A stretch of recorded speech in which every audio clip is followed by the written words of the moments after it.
자, 우리 이제 여기 좀 볼 텐데, 영어에서 가주어라고 쓰이는 게 있습니다. 가주어. 딱 느낌 오시죠? 가짜란 뜻이야. 가주어. 예. 그러면 가주어가 있으면 우리가 또 뭐 또 있을까?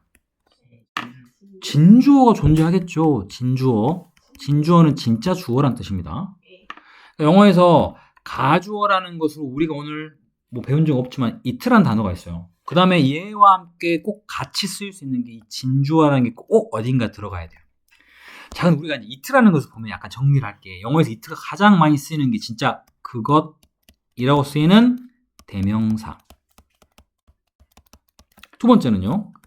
지금 우리가 배우고 있는 바로 가주어 이트가 있습니다. 또 뭐가 있을까? 세 번째로 기억나시는 거 바로 비인칭 주어. 비인칭 주어입니다. 그렇습니다. 비인칭 주어 이트라는 게 존재하죠. 그것이라는 말로 쓰이는 게 있고 가주어가 있고 비인칭 주어 이트가 있습니다. 자, 이 중에 가주어도 해석하지 않아요. 왜 안 할까? 뒤에 뭐가 있기 때문에. 진짜 주어가 있으니까 가주어 해석해버리면 진주어랑 중복되잖아요. 하지 않아요. 비인칭 주어는 얘도 역시 해석하지 않아요. 쌤. 네. 비인칭 주어랑 가주어랑 무슨 차이예요? 좋은 호기심이에요. 비인칭 주어랑 가주어의 차이가 뭐냐면, 가주어는 오늘 설명하겠지만 이 비인칭 주어에 잠깐 선생님이 혹시 기억을 못할 수 있으니까 우리가 쓸게요. 이런 경우입니다. It is 9 o'clock. 자, 이게 만약에 그것이 했다면 그것은 9시입니다 라는 뜻이 돼야 되거든요. 그런데 우리는 이때의 이 it는 해석하지 않습니다. 해석하지 않아서 그냥 9시입니다 라고 해석합니다. 이럴 때 쓰인 it는요. 물론 가주어도 해석하지 않지만 이때 쓰인 it는 우리가 비인칭 주어라는 말을 씁니다. 그 이유는 뭐냐면 이렇게 it라고 쓰이는 단어 뒤에 들어가는 문장의 내용 중에 자, 예를 들면 뭐 시간, 요일, 뭐 계절 이외에도 여러 가지 있죠. 뭐 거리라는 것은 뭐 몇 미터, 몇 킬로 이런 거, 명암 이런 것들이 영어에서 사용이 되는 경우 이런 단어들이 들어가는 것들이 뒤에 쓰인다. 그러면 그 앞에는 무조건 it라는 것을 쓰고 이때 it는 우리가 뭐라 부른다? 비인칭 주어라고 붙고 해석하지 않습니다. 자, 이해됐습니까? 예. 자, 우리 그러면 내가 이걸 굳이 여러분들 이 가주어 it를 설명하면서 왜 같이 넣었을까? 그러게요. 나는 모든 건 only 시험과 관련된 내용을 설명하기 위한 겁니다. 자, 무슨 얘기냐? 실제 이 가주어 it를 공부를 하게 되면 이 세 가지 중에 여러분이 구분을 할 수 있도록 시험에서 나옵니다. 나오든지 최소한 선생님이 여기에 대해서 설명할 겁니다. 자, 그래서 우리가 이제 오늘 배우면서 그것이라는 대명사와 가주어와 비인칭 주어가 있구나라는 것은 꼭 정리를 하시기 바래요. 자, 이해되셨습니까? 자, 그럼 가주어라는 것은 뭐냐? 가짜 주어란 말이에요. 가짜. 그죠? 가짜. 진은 뭐야? 진주어는 진짜. 이게 맞냐? 자, 맞지? 가짜 주어랑 진짜 주어란 말입니다. 왜 이걸 쓰느냐? 자, 그 이유는 다음과 같습니다. 아까 했던 문장인데, 자, 여기가 to become a scientist. 과학자가 된다는 것은 여기까지가 이 문장의 주어죠. 맞죠? 그 다음에 takes years. 몇 년이 걸린다라고 했어요. 자, 이 문장 보면 동사 기준으로 앞에 주어가 상당히 길죠. 예. 영어에서는 이렇게 문장의 주어 자리가 긴 경우,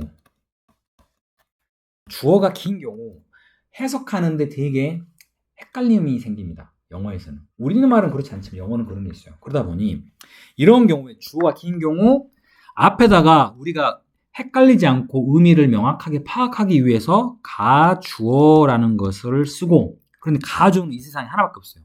it 하나밖에 없어요.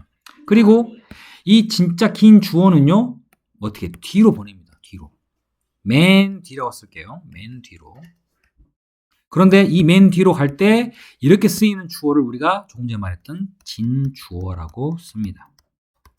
이렇게. 그래서 가주어와 진주어가 탄생하는 거예요. 그럼 여기도 위에 있는 문장도 이 자리 방금 말했던 to become a scientist라는 예를 무엇으로? 가주어 it로 이 자리를 놓고 여기는 어떻게 해야 돼? D로 놓습니다. 그렇게 만들어진 게 바로 여기죠. 자, 그러면 It takes years to become a scientist를 해석을 할 때 그것은 몇 년이 걸립니다. 과학자가 되는 것. 이상하죠? 해석상 굉장히 중복되기 때문에 가주어 it에 쓰이면 해석하지 않습니다. 그럼 어떻게 해야 돼? 진주어 부분을 해석해야겠죠. 자, 과학자가 되는 것은 몇 년이 걸립니다. 이렇게 해석하셔야 됩니다. 아, 자, 이해됐습니까? 됐습니까? 이럴 그런데 이렇게 쓰인 it가 우리가 뭐랑 헷갈려? 아까 말하는 것처럼 비인칭 주어나 그것이라 쓴 it랑 헷갈리겠죠. 그걸 하는 방법은 해석해보는 방법, 그리고 아까 말했던 기본 룰을 머리에 알고 계셔야 됩니다. 자, 그러면 가짜 주어만 있을까요? 가짜, 가짜 주어만 있을까요? 동사. 명사. 가짜 동사요? 자, 얘가 있다면 우리가 또 뭐 또 있냐면 가짜. 응? 가짜. 가짜 너무 좋아하지 마세요. 진짜 자, 동사. 가 목적어도 있습니다. 이게 가짜 목적어. 가짜 목적어도 있어요. 가짜 목적어는 어떻게 쓰입니까? 중요한 건 이것도 역시 it입니다. 지문도 있어요? 당연하죠. 가짜 목적어는 왜 썼어? 진짜 목적어를 쓰기 위한 거잖아. 그래서 진목적어도 존재합니다. 지문. 네, 말씀하세요. 그러면 간접 목적어는 감옥이라고 하세요. 아, 이거는 가짜란 뜻이 간접이란 뜻이 아니죠. 비슷해. 자, 가짜 목적어, 진짜 목적어. 그럼 이걸 쓴 이유는 뭘까? 진성아, 가짜 목적어 it를 쓴 이유가 뭘까? 목적어 자리가 너무 길어. 그거 역시 읽는 입장에서는 부담이 돼. 헷갈려. 그때는 가짜 목적어를 넣고 진짜 목적어를 맨 뒤로 빼는 겁니다. 같은 역할을 하는 거야. 모양도 똑같이 생겼고 단지 위치가 가주어는 맨 앞에, 그죠? 목적어는 주어 자리에 들어가서 없으니까 동사 뒤에 들어가는 차이일 뿐입니다. 쌤, 질문. 네, 질문하세요. 이상한데요. 봐봐요. 가짜 목적어를 뒤로 보낸다 해도 어떻게? 자, 그런 의도에서 우리가 이렇게 가주어, 그 다음에 진주어를 쓰는 겁니다. 여기도 보시면 To go skiing is exciting. 뭐 하는 것은? 스키 타는 것은 아주 exciting. 뭐야? 흥미롭다. 이런 뜻이겠죠? 근데 주어가 너무 기니까 이 자리를 무엇으로 놓고 가주어 it로 놓고 진주어는 어디로? 맨 뒤로 이렇게 자리를 이동시키는 게 옆에 나오는 내용이 되겠죠. 이렇게. 질문. 너무 많이. 자, 그렇게 주어에 관한 설명은 했고 요거 숙제로 해오시면 되고 그 뒤에 보면 이 목적어 부분은 조금 별로 중요치 않은 것 같아요. 이거는 일단 내가 그냥 넘어갈게요. 왜 그러냐면 자, 간단히 설명할게요. 자, 나는 원했다. 너와 함께 좋은 시간을 갖기를. 영어에서 좋은 시간을 갖다는 말은 have a good time이라고 씁니다. 이거 뭐 have a good time 무슨 KT인가 그 저기 선전돼 있었던 것 같은데. 그런데 보다시피 원하다는 동사랑 가지다라는 동사 같이 쓸 수 없죠. 그래서 그 앞에 to를 쓰는 이런 형태의 내용입니다. 그러면 얘도 방금 했던 것처럼 뭐 좋은 시간을 보내는 것을 이렇게 되겠지만 원했다. 그럼 이때 쓰이는 건 것으로 이렇게 해석됐기 때문에 명사입니다. 명사. 그런데 중요한 건 여기 쓰인 게 뭐예요? 동사죠. 나는 원했다. 뭘 원했어? 원하는 대상이 뒤에 나와야 되겠죠. 그럴 때 이 동사의 대상에 해당되는 우리가 목적어라 그래요. 나는 원하는 내용이 뭐야? 너와 함께 좋은 시간을 보내는 것이라는 거. 이렇게 해서 뒤에 쓰이는 것이 투부정사인데 얘는 동사와 함께 쓰였습니다. 동사 뒤에 쓰이는 동사의 목적어 역할을 한다라고 우리가 얘기를 합니다. 단 조심해야 될 게 하나 있어요. 어떤 게 있냐면 자, 이런 경우입니다. 똑같은 내용을 약간 변형시켰습니다. My dream is 동사죠. To have a good time. 나도 공부고 싶어. Time with you. With you. 선생님 좀 갈렸어서 이해해 주세요. 자, 이렇게 되어 있습니다. 일단 to have니까 해석상 나의 꿈은 너와 함께 좋은 시간을 갖는 것 이다라고 해석이 되겠죠. 그런데 내가 얘들이 야 이렇게 동사 뒤에 쓰이는 이렇게 명사 쓰였잖아. 그럼 이게 목적어야 그랬더니 선생님 일수 동사 아닙니까? 동사 뒤에 쓰이는 이 to have도 목적 아닙니까? 라고 말하는 경우가 되게 많아요. 그런데 일단 비동사는 특이한 게 비동사는 해석해보자. 얘는 나의 꿈과 좋은 시간을 갖는 것은 같은 내용이에요. 그죠? 나의 꿈이란 게 정확히 무엇인지 이 뒤에는 얘가 부연 설명해주고 있어요. 이럴 때는 목적어가 아니고 이때는 바로 뭐라 봅니다? 보충 설명해준다는 말로 do어라고 얘기를 합니다. 그러면 여기에 쓰여있는 to have하고 여기에 쓰인 to have는 둘 다 동사 뒤에 쓰였지만 얘는 하는 역할이 목적어 역할을 하는 거고 얘는 하는 역할이 보호 역할을 하는 겁니다. 요 차이를 좀 구별하실 줄은 알아야 될 것 같아요. 아이고. 자, 여기 부분은 딱히 숙제로 내진 않을 거예요. 여기는 그냥 이 정도 정리하시면 되겠고 지금 혹시 데이스 안 되시는 분들은 정리해 주세요. 여기만.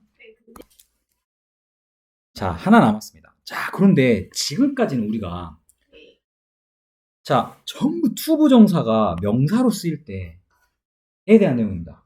어떻게 구별한다 그랬죠? 해석해서 뭐만 컷 기로 해도 되죠.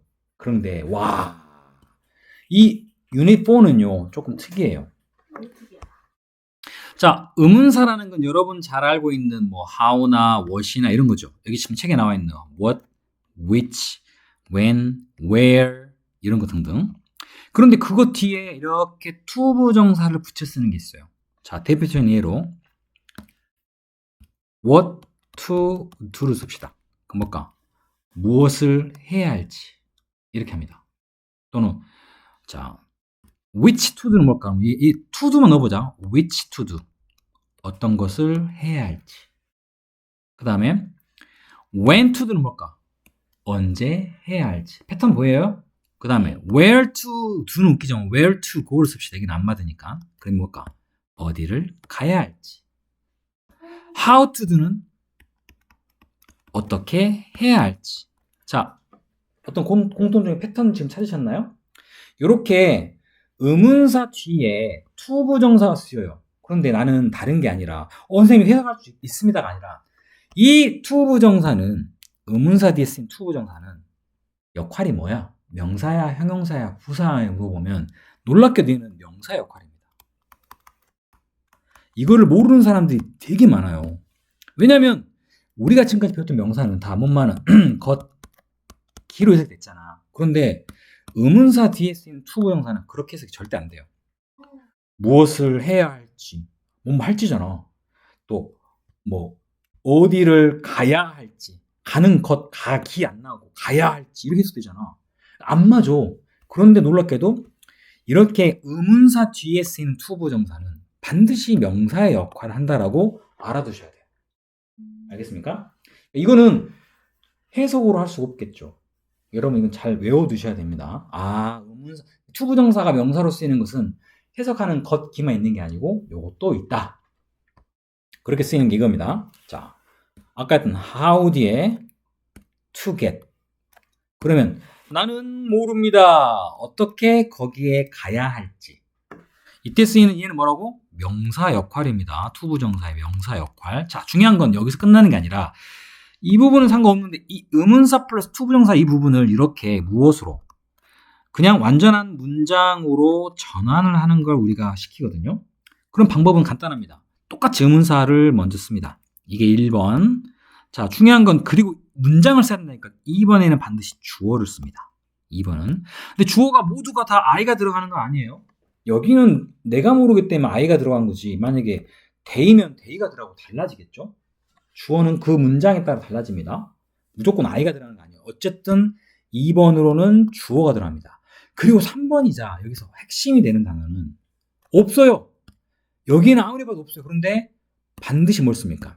should란 단어를 3번에 써야 됩니다. 그런 뒤에 to get의 to를 빼고 왜냐면 조동사 뒤엔 동사 원형 들어가잖아요. 어떤 사람은 이게 to get을 또 적은 사람이 있어요. 또 이렇게 하면 안 돼. should라는 조동사 뒤에는 이거의 동사 원형만 집어넣어서 get이라는 단어를 뒤에 씁니다. 이게 4번이야. 그리고 나머지로 정리하는 내용. 이렇게 바꾸는 게 우리가 이 단원에서 의문사 플러스 투부정사의 가장 중요한 부분입니다. 항상 의문사 플러스 투부정사를요, 이렇게 문장으로 전환하세요. 또 문장을 의문사 플러스 투부정사로 전환하세요라는 걸 시험에 많이 나옵니다. 방법은 방금 말한 것처럼 how라는 의문사, 의문사 뭐가 될지 모르지만 그게 들어가고 주어 뒤에 반드시 should를 넣습니다. 왜? 이게 아까 해석이 어떻게 됐지? 어떻게 거기를 가야 할지, 뭐뭐 해야 할지, 뭐뭐 해야 한다는 말에 이 should라는 내용이 문맥상에 꼭 들어가 있어야지 이 말이 해석이 되겠죠. 그래서 여기에는 빠져 있지만 이거를 완전한 문장으로 풀이할 때는 반드시 should를 집어넣어야 됩니다. 여기까지가 우리가 봐야 될 내용이에요. 자, 그러면 자, A번에 4번 한번 바꿔보세요. 이게 뭐예요? Where to go라는 문장이 있습니다. 네. 그거를 방금처럼 의문사 플러스 투부정사가 아니라 완전한 문장으로 바꿔보세요. 옆에. 자, 시간 잠깐 드릴게요. 잘 모르겠으면 위에 거 보고 참고하세요. 자, 그러면 어떻게 바꿔야 되겠어요? 자, 일단 첫 번째로 의문사는 where를 써야겠죠. 자, 그 다음에 이게 1번이었고 2번은 어찌됐든 주어가 돼야 돼요. 그런데 우리가 이제 오해하면 안 되는 게 여기는 I를 썼거든요. 그건 여기 주어가 아니니까. 여기는 누굽니까? we 하나 쉬우니까 여기는 주어가 I가 아니고 뭐가 되겠어? we로 써야겠죠. 이게 2번. 3번이자 우리가 꼭 들어가야 되는 거 should입니다. 그리고 여기에는 to go인데 조동사 뒤에 to go 쓰시면 망해요. 이유는 왜? 조동사 뒤에는 뭐가 들어가? 동사 원형이 들어가잖아요. 여기는 go라는 형태 그대로 쓰셔야 됩니다.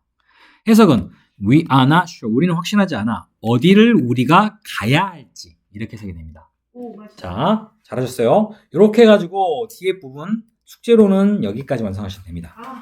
여기 안 해도 됩니다. 이렇게 하지 마세요. 이건 안 해도 된다는 뜻이지. 여러분 책에다 이렇게 하라는 얘기 아니야.